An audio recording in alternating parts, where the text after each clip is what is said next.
오늘은 누구를 선택할 것인가, 누구를 의지할 것인가 함께 진지하게 고민하고, 이 말씀을 통해서 우리가 정말 의지하고 선택하고 끝까지 찾아야 될, 함께 해야 될 분이 누구인지를, 하나님임을 찾기를 주님의 이름으로 축복합니다. 아담과 하와가 첫 번째 뱀의 유혹에 넘어가 버립니다. 사단의 유혹이죠.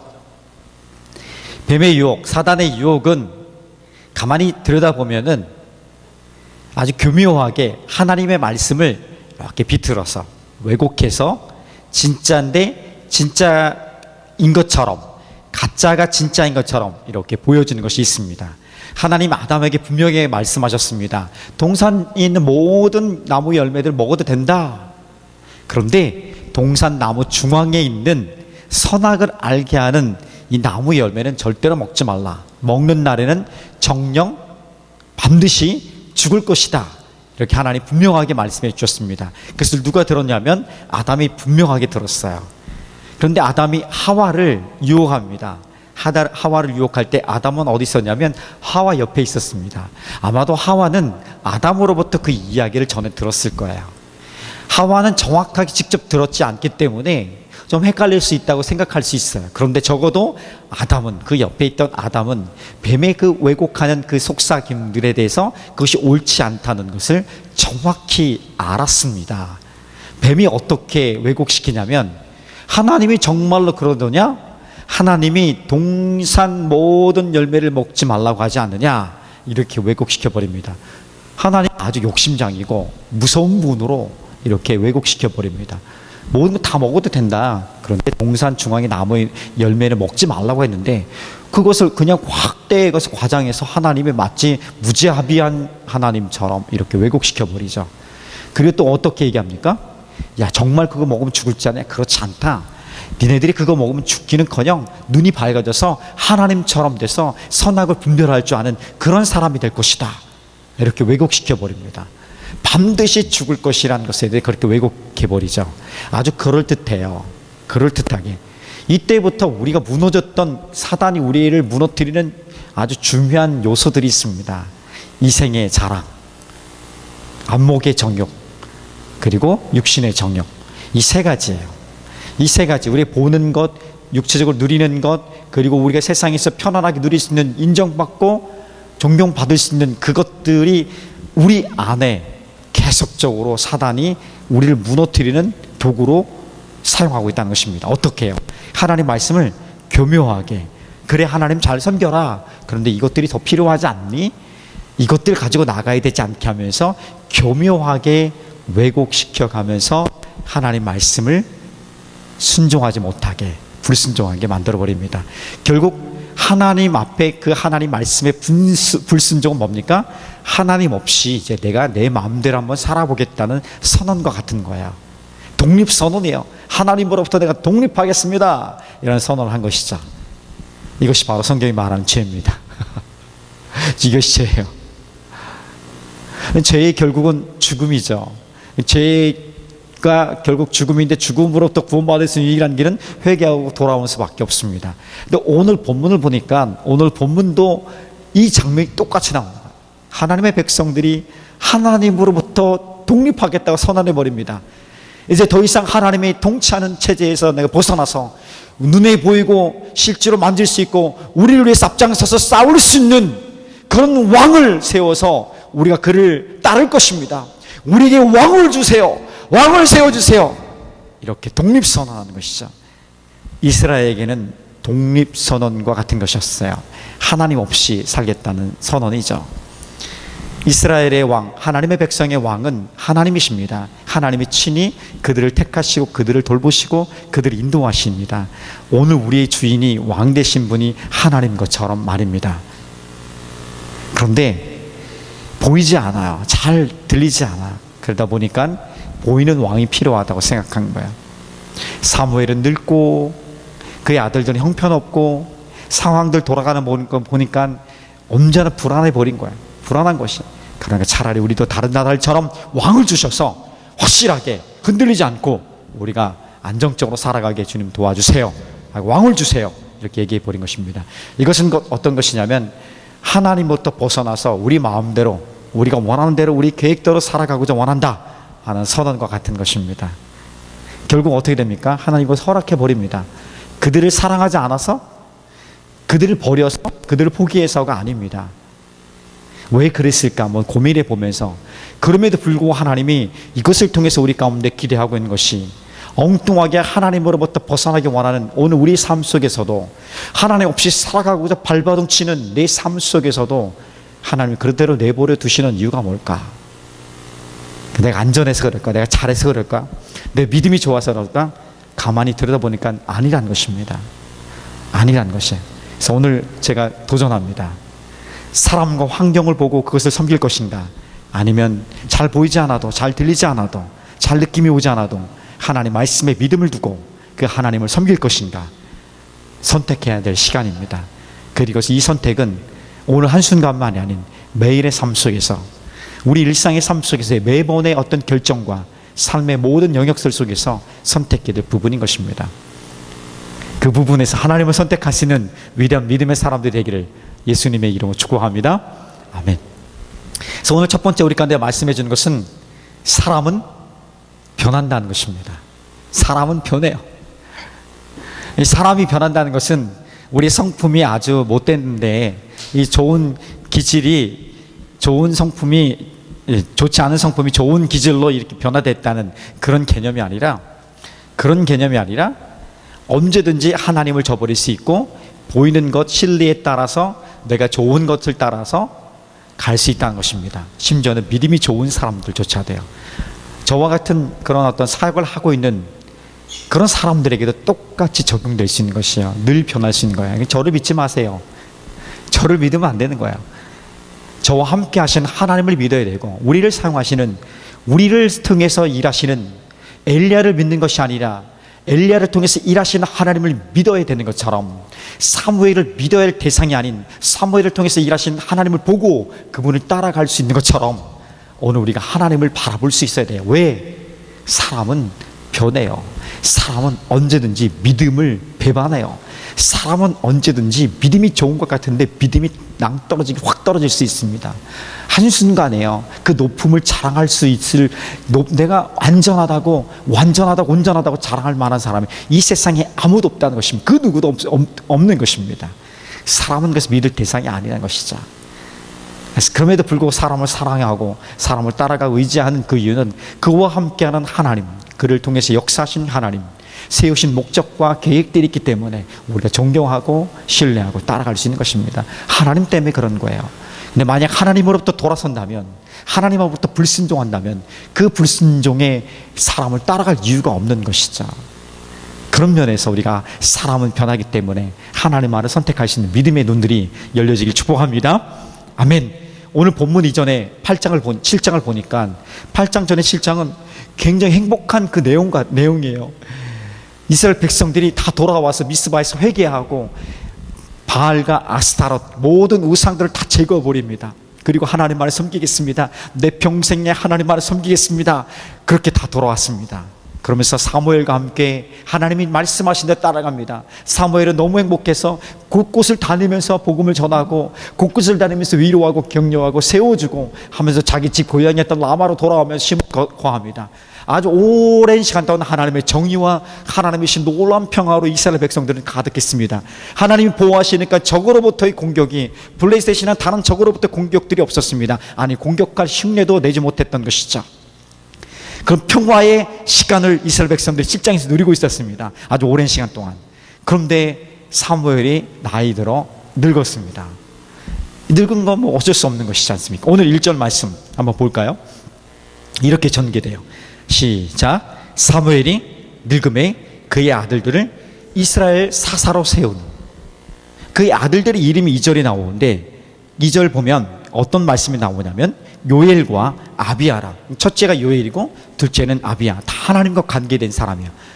아주 훌륭한 아들이었으면 좋겠는데 사무엘은요, 하나님 보시기에 흠없이 살았던 사람이에요.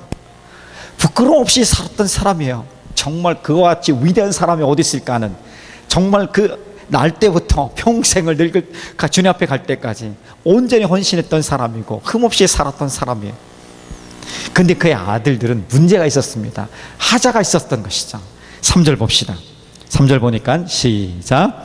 그의 아들들이 자기 아버지의 행위를 따르지 아니하고 이익을 따라 뇌물을 받고 판결을 굽게 하니. 야, 이 문제가 생긴 거야. 사무엘도 결정적인 문제가 있는 것입니다. 고통이 있었어요. 그의 아들들의 문제예요. 마치 우리가 엘리 제사장, 사무엘 시작하면서 엘리 제사장 이야기를 들었지 않습니까? 그 엘리 제사장의 이야기에 비슷한 거야. 홈리와 비느하스가 그 아버지가 제사장이라는 것을, 그리고 자기들이 제사장이라는 것을, 그것을 특권을 가지고 수없이 타락한 부패한 일들을 행했던 것처럼 오늘 사무엘의 아들들 둘이 별반 다를 바 없이 똑같은 아들들, 타락한 아들이 되어버린 것입니다. 사사, 그들의 구원자 이스라엘 백성들을 통해서 하나님 말씀을 전해주는, 하나님이 구원하시는 그 역사의 통로로 쓰임받을 수 있는 판관, 오늘날은 판사와 같은 거야. 그 구원의 도구로 쓰이는 판사와 같은 사사인데 그들이 타락해버린 거야. 뇌물을 받고 자기들이 좋은 대로 판단해버리는 것이야. 사무엘이 고통스럽겠죠. 그것을 모르진 않았을 거야. 그러다 보니까 이스라엘 백성들은 어떻습니까? 상황이 돌아가는 게 굉장히 이상해지는 거야. 우리가 이렇게 평화롭게 오랜 시간 지내왔는데 사무엘이 늙었어요. 아들을 둘을 사사로 세웠는데, 다음 세대 리더로 세웠는데 그들 다 멍털이야. 다 부패하고 타락해버린 거야. 누구를 의지할 수 있을까? 두려운 거야. 불안한 거야. 그래서 그들은 그 불안함과 두려움을 극복하기 위해서 어떤 것을 선택하냐면 하나님을 버리기로 선택합니다.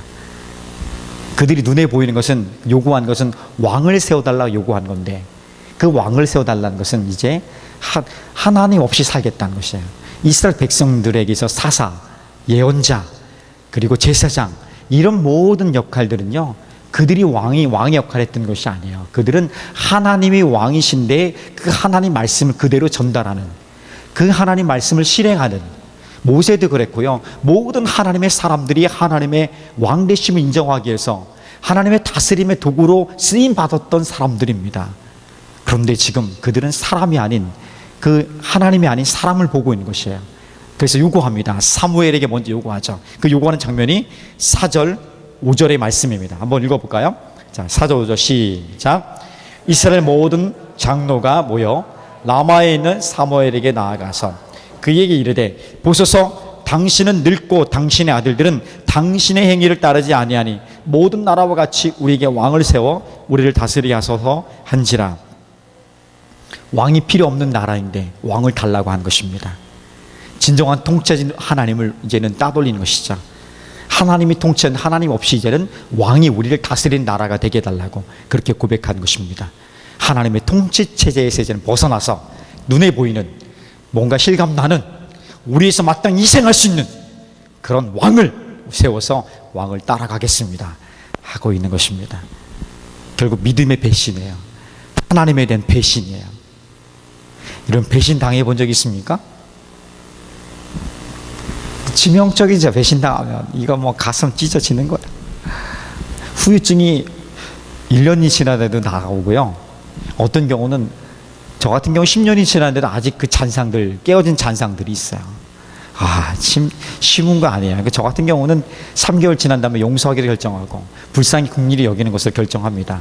그럼에도 불구하고 여전히 10년이 지났는데도 여전히 그 껄끄러워. 아직도 그 깨끗하지 않은 게 있는 거야.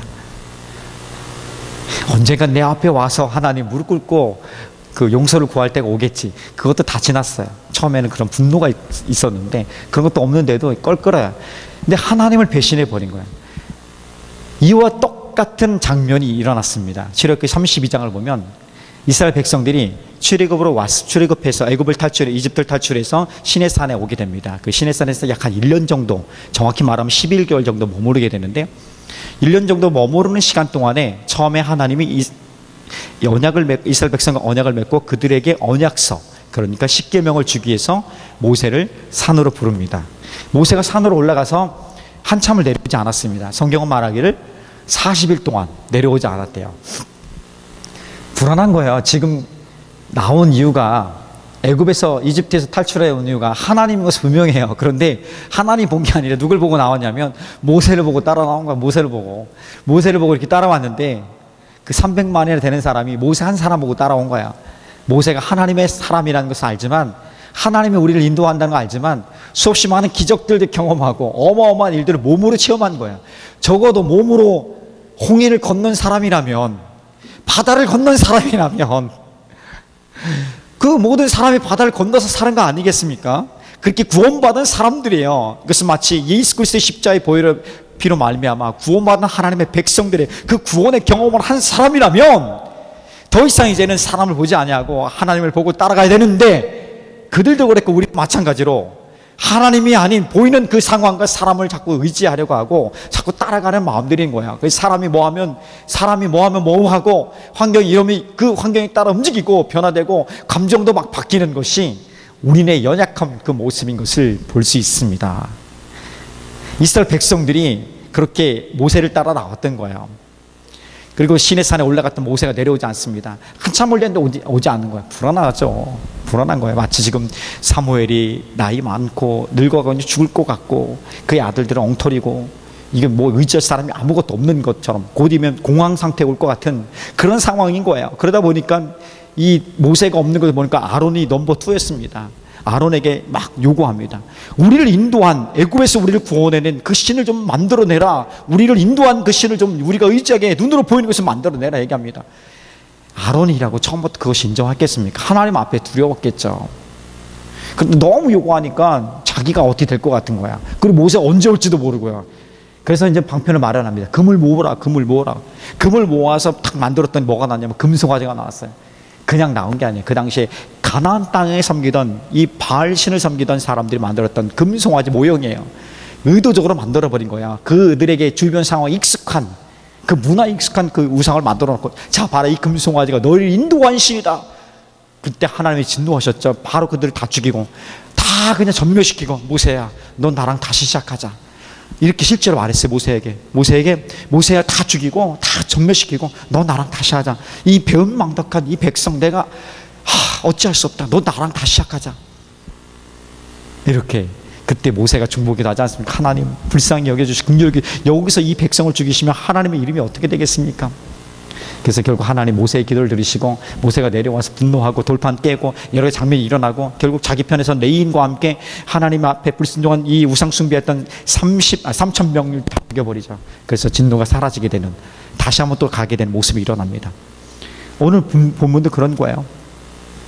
오늘 본문도 두려우니까, 보이는 것이 두려우니까, 사람 보고 환경 보니까 두려운 거야. 백성들 리더들이 모이고 보니까 이 나라가 걱정되고, 이 지금까지 유지됐던 이 평화가, 자기 시대 유지했던 이 평화가 언제 사라질지 모르니까 두려운 거예요. 가지고 있던 거 다 빼앗길 것 같은 것 같고 절망에 빠질 것 같은 두려움이 있는 거예요. 그리고 그것을 이미 경험했던 사람들이고요. 이미 경험했기 때문에 그것을 돌아가고 싶지 않은 거예요. 그 고통스러운 자리로. 그러다 보니까 뭐합니까? 보이는 좋은 것들 선택해버려요. 왕을 선택하자. 그렇다, 왕이다. 결국 왕이 우리를 지킨 것이 아닌데, 근데 하나님은 그것을 허락해버립니다. 어떻습니까? 정의와 평화로운 시대에도 사람은 언제든지 변할 수 있어요. 편안한 중에도 변할 수 있고요, 위기 상황 속에서도 우리가 변할 수 있습니다. 가만히 보면 우리가 돈이나 어떤 명예나 혹은 우리 인정받는 것, 그리고 우리 삶의 어떤 편안함, 이런 것들 가지고 타협을 너무나 많이 하고 있다는 것이죠. 그것부터 자유한, 그것이 내 삶의 주인이 아닌 하나님이 내 삶의 주인이라 고백하고 그렇게 살아왔던 믿음의 사람이라고 내가 생각했는데, 가만히 돌아보니까 한순간에 이 믿음이 어디 갔는지 보이지 않는 거예요. 그러니까 지금 내가 여기에 존재하고 있는 것은 내 믿음의 탁월함 때문에 예배하고 있는 것이 아니다는 결론이 제게 있어요. 제게 있는 거야. 내가 이 믿음이 탁월해서 여기까지 온 것은 아니구나. 오늘 우리가 사르밧 과부 얘기하지 않았습니까? 엘리야와 사르밧 과부. 하나님이 엘리야를 부르십니다. 부르시고 어디다 내면 그리시네까 저 밑에 아무도 없는 아합이 가장 경제적으로 잘 부흥했어요. 아합 왕 때. 이 경제적으로 가장 부흥할 때 가장 악한 왕이 나온 거예요. 가장 잘 살고 평안할 때요, 하나님을 대적하는 하나님의 선자를 모두 다 죽여버리는 그 오브리가 이 100명씩의 두 무리를 살렸던 거 빼고는 거의 모든 사람들 다 죽였던 거예요. 그 시대에 하나님이 가장 경제적으로 정치적으로 탁월했던 그 시대에 가장 악한 왕이 있고 가장 탁월한 또 하나님의 사람이 나오게 되는 것이죠. 아이러니해요. 그죠? 재밌는 거예요. 그 시대를 볼 수 있는 눈이 여기서 있는 것이 아니겠습니까? 보이는 것이 전부가 아니라는 것이에요. 보이는 환경이 전부가 아니라는 것이죠. 그래서 그리 시내가에서 한참을 훈련하십니다. 물도 먹고 까마귀가 주는 것들 음식을 먹고 그러다 물이 말라버립니다. 이제 출동해라. 어디로 오늘 온 거예요. 그 사무엘 열왕기상 17장으로 와서 그것도 힘든 시간에 훈련을 했는데 해필 보낸 곳이 뭡니까? 이제 마지막 한 끼 먹고 죽으려고 하는 그 과부와 아들. 참 하나님 너무하신 것 같아. 근데 엘리야가 그거 갖고 오래요. 자기가 먹겠다고 자기를 대접하래요. 그 말 하고 싶겠어요? 절대로 나 같으면 못할 것 같아. 하나님 생각해 보라고. 내가 그래도 하나님 앞에 하나님 말씀대로 살고 정한 이게 하나님 뜻이 맞냐고 이해할 수 없는 거죠. 근데 순종했어요. 그때 오늘 말씀처럼 가뭄이 끝날 때까지 그들이 어려운 위기 상황까지 하나님 먹이시고 입히신 걸 경험합니다. 그 중간에 근데 문제가 생긴 거예요. 그 아들이 죽어버린 거야. 멀쩡하다 아들이 죽은 거야. 하나님 이게 뭡니까? 엘리야가 지금 뭐예요? 지금 엘리야는 지금 고통 정리 또 고통을 당하는 거야. 이 과정을 잘 보면요, 순종을 한다고 우리 삶에 문이 탁 열리는 게 아니라는 거예요.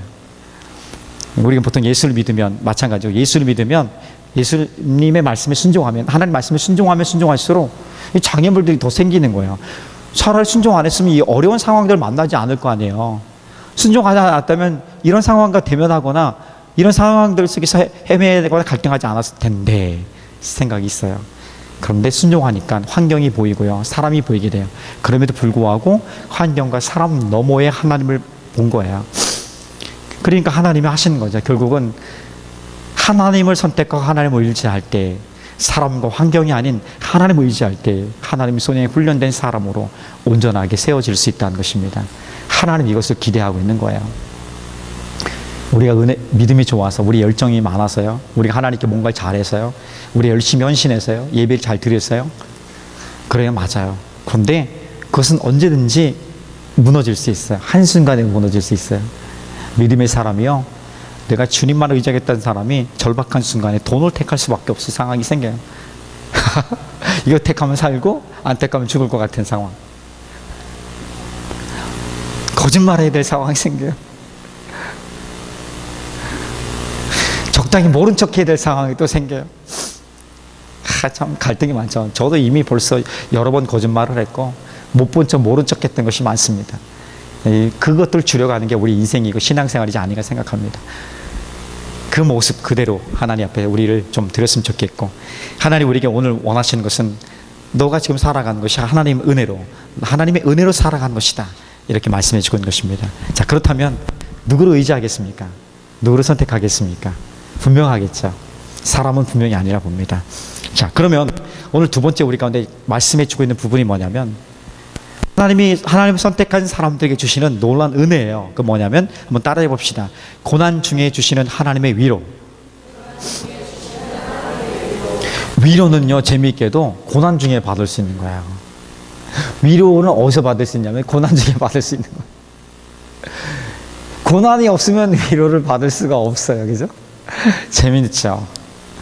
사무엘은 무거운 마음으로 왕을 요구해 달라는 그 백성들 이야기를 듣고, 무겁잖아, 힘들어요, 기운이 딱 빠지면서도 속에 막 분노가 일어나는 거예요.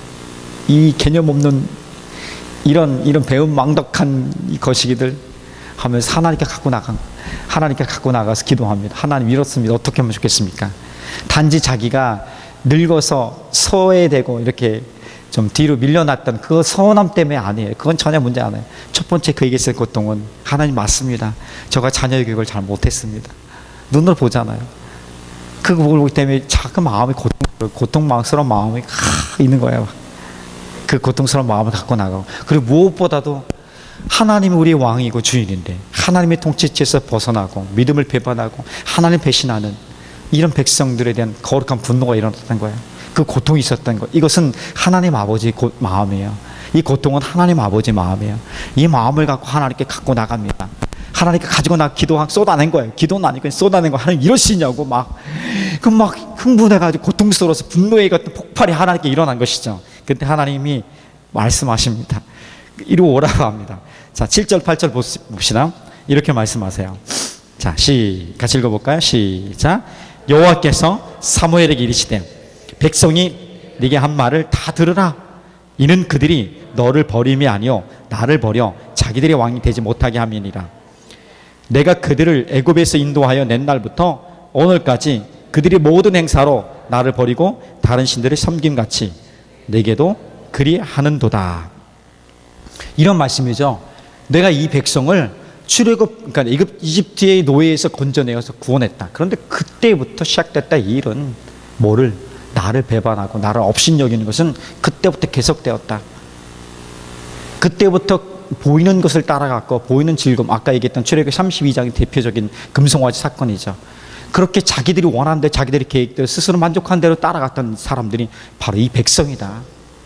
지금 너를 버린 것이 아니라 오히려 나를 버린 것이다. 그러니까 괜찮아. 내가 네 마음을 안다. 이리 와, 이리 와. 내가 너의 마음을 안다. 그때 이 사무엘의 마음이 어떻겠습니까? 하나님 아버지의 고통의 마음들을 충분하게 또 느꼈지 않았겠습니까?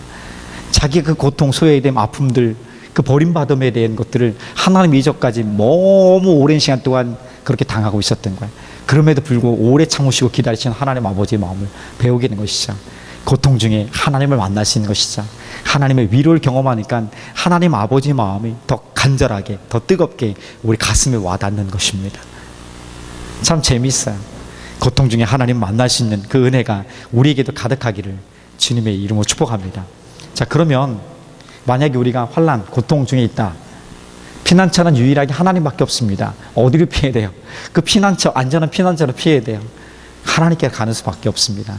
힘들면 하나님께로 나아가십시오. 사람 찾고 환경 찾아서 그거 해봤지 않습니까? 그거에서 되면 좋겠지만 안 돼요. 그 이유가 있어요. 그걸 가르치기 원한 거야. 내 안에 좀 쉬었으면 좋겠다고. 내가 너와 관계하기를 원하고 너와 함께하기 원하는 하나님 아버지의 마음에 대해서 알아가고 닮아갔으면 좋겠다는 하나님 아버지 마음의 의도가 있기 때문에 좀 오라는 것입니다. 그래서 환난날에 피난처 되신 하나님 앞에 나아갈 수 있기를, 거기서 위로와 격려를 받으시기를 주님의 이름으로 축복합니다. 격려가 거기 있습니다. 위로가 거기 있습니다. 2012년 1월 28일 개청 예배를 드렸습니다. 토요일이었습니다. 토요일날 예배를 드리고 주일 첫 번째 1월 29일에 예배를 처음 드렸죠. 한 17명 모였을 것 같아. 그때 애들 다 포함해서. 그때부터 이제 본격적인 사역이 시작됩니다. 사역을 시작하려고 했더니 사역할 게 없는 거예요. 뭐 사람도 없어요? 옛날에는, 예전에 사역할 때는 제 주위에 사람이 많았어요. 새벽부터 나와서 해야 될 일도 있고, 그래서 한때는 아예 집에도 안 들어가고 그냥 아침 간단히 먹고서 밤늦게까지 있었던, 밤에는 또 제자 훈련이 있으니까 이게 보통 일이, 하루 일정에 제 사람들이 늘 주위에 사람들이 많았습니다. 그리고 이야기하는 사람도 많았어요. 그런데 이제 본격적으로 해보려니까 사람이 없어요. 찾아오는 사람도 없고, 사람이 없으니까 말할 상대도 없는 거예요. 저희 집사람이 저 때문에 힘들었을 거예요. 아마 늘 같이 없다가 같이 있으니까 얼마나 힘들겠어요. 결혼해서 한참 동안 같이 안 있었는데 매일 거의 같이 있어야 되니까 아마 쉽지 않았을 거예요. 어려워. 3개월 동안 이렇게 마치 붕 떠 있는 거죠. 붕 떠 있어. 하늘에 떠 있는 것 같아요. 뭔가 붕 떠 있었어요. 그때 하나님 저에게 찾아오셨어요. 제 공허한 마음과 어려운 마음에 뭘 해야 될 것은 아는데 방향도 알고, 그리고 열정도 있고요. 목표도 좀, 얼마나 처음이니까 열정이 얼마나 대단하겠습니까? 많이 있는데 붕 떠 있는 그 느낌들을 하나님 아신가? 날 찾아오시고 나의 마음을 위로하십니다. 그 공허한 마음에 하나님 들어오시니까요, 뭔가 이렇게 꽉 차서 단단해지는 느낌이 드는 거예요. 뭘 해서가 아니라, 많은 사람들이 있어서가 아니라, 그리고 내가 인정받는 그런 것과 상관없이 그냥 꽉 찬 느낌이 드는 거예요. 그때부터 뭔가 싸움이 제대로 일어난 거죠. 이것이죠. 이것은 우리가 늘 경험할 수 있는 것이고, 결국은 우리 공허함 속에, 우리 어려움 속에, 우리 절박함, 혹은 우리의 어떤 진짜 어려움, 고난 중에 하나님 우리를 찾아오십니다. 네, 그 찾아오신 하나님을 향해 눈을 열면 되는 거예요. 이미 찾아오신지도 모르겠습니다. 눈을 열어 손을 잡으면 되는 거예요. 우리가 거부하지만 알면 되는 거죠. 그리고 그 품 안에서 애따 모르겠다 한번 푹 잠겨버리면 내 마음이 꽉 채워지는 놀라운 체험의 역사, 힘 있는 역사, 위로의 경험들이 가득하게 될 줄 믿습니다. 사무엘이 그런 경험을 했다니까요. 사무엘 나이 많아서 끝까지 그의 사명을 감당할 수 있었던 이유가 여기 있었던 것입니다. 자, 마지막으로 경험해봐야 알 수 있는 것들이 있습니다. 경험해봐야, 몸으로 경험해봐야 알 수 있는 것들이 있어요. 그렇기 때문에 이스라엘 백성들에게 하나님이 왕을 세워달라고 하는 그것을 자기 버림이고 자기에 대한 배신임에도 불구하고 왕을 세워라 이렇게 허락해주는, 아니 그냥 들어줘라, 허락이 아니라 들어줘라 이렇게 해버린 이유가 있습니다. 그것은 바로 그들도 경험해봐야, 진짜 경험해봐야 아는 거예요. 어린 아이들에게 뜨거운 것을 아무리 얘기해도 설명을 못해요. 그런데 뜨거운 경험을 한번 탁 하고 나면 아뜨 하면 이게 뇌에 인식됐기 때문에 어떻습니까? 그 경험에 의해서 아따 하면 되려고 가도 안 가요. 아뜨 아뜨 하면 되지 않아요. 날카로운 것들도요, 날카로운 것들이 위험하잖아요. 근데 날카로운 것에 대한 경험을 해봐야지, 아픔을 경험해야지 그것을 조심하지요. 그것이 있습니다. 자녀를 양육해 보니까 부모의 마음을 알 수 있는 거예요. 철이 든 것 같은데 아직도 철 안 된 것들이 많은 거죠. 더 많이 오랜 시간을 경험하고 나면 인생이 마지막 때 되면 철 들지 모르겠습니다. 용서를, 대표적인 게 용서죠. 용서는 상처를 경험해 봐야만이, 몸으로 당해 봐야만이, 마음으로 당해 봐야만이 용서할 수 있는, 용서를 배울 수 있는 길이 열리는 거예요. 참 재미있어요. 왜 하나님이 우리 인생에 그런 고통을 경험해 봐야, 아픔을 경험해 봐야니, 경험해 봐야만 알 수 있습니까? 그것밖에 없기 때문에 그렇다고 얘기하는 거예요. 말로 안 되니까. 하나님 우리를 너무나 사랑한다고 말로 했는데, 그 사랑의 경험을 너무나 많이 했는데도 안 들으니까 봐라, 예수 그리스도 십자가에 내어주시기까지 주십니다. 더 이상 이제 보여줄 것이 없는 거죠. 확증해 주신 거죠. 경험해봐야 아는 것들이 많습니다. 그래서 이스라엘 백성들이 왕을 요구하는 그 요구에 하나님은 그냥 그렇게 더 하도록 하라 이렇게 해버립니다. 그런데 왕의 제도에 대해서 분명하게 가르치라고 사무엘에게 얘기합니다. 그래서 그것이 바로 10절부터 18절까지 왕의 제도를 하게 될 때, 우리 읽지는 않았지만 10절부터 18절까지 왕의 제도가 주는 위험성에 대해 얘기하고 있는 거야. 뭐냐면 세금 내야 된다, 자녀들이 강제 징용돼야 된다, 군대 때문에 싸워야 되기 때문에, 그리고 너네들이 감당해야 될, 자녀들이 감당해야 될 혹독한 노역들이 있다, 그리고 자유가 제한된다, 이런 역할, 이런 것들에 대해서 얘기해 줍니다. 그런데 이스라엘 백성들 전혀 개의치 않아요. 그래도 왕을 세워달라 요구하면 그래 그렇게 하라, 끝나버립니다. 하나님 나라를 포기한 것은 아니죠. 이스라엘 백성들 버린 것도 아니에요. 그리고 이들이 선택한 결과는 어떻게 됩니까? 왕을 세우게 되고, 그 왕정 정치가, 왕의 제도가 결국은 다 무너집니다. 바벨론 포로로 잡혀갑니다. 그리고 돌아옵니다. 약 500년 500년. 이 500년 시간의 동안에 이스라엘 백성들은 수없이 많은 고통과 아픔들을 겪고서 이제 500년 후에 바벨론 포로에 돌아옵니다. 그 잠시 후에 예수 그리스도께서 이 땅에 오시게 되죠. 보여주신 거예요. 그래도 내가 너를 사랑하지 않느냐? 나밖에 없다. 그래도 다른 거 선택할래? 이 말씀이요, 그냥 이들에게만 주어진 것이 아니라 이 말씀이 이렇게 기록되어 있어 오늘 우리 가운데 있는 이유가 뭡니까? 생각해 보세요. 이 말씀을 통해서 우리가 좀 빨리 좀 깨닫고 오라는 것입니다. 이 정도인데도 너네도 반복할 거니, 미련해. 우리가 참 보면서도 알면서도 경험하면서도 반복해요.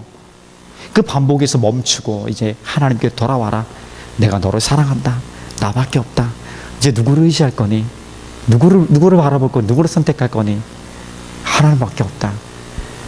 우리 선택이 하나님 되기를 예수님이라 축복합니다.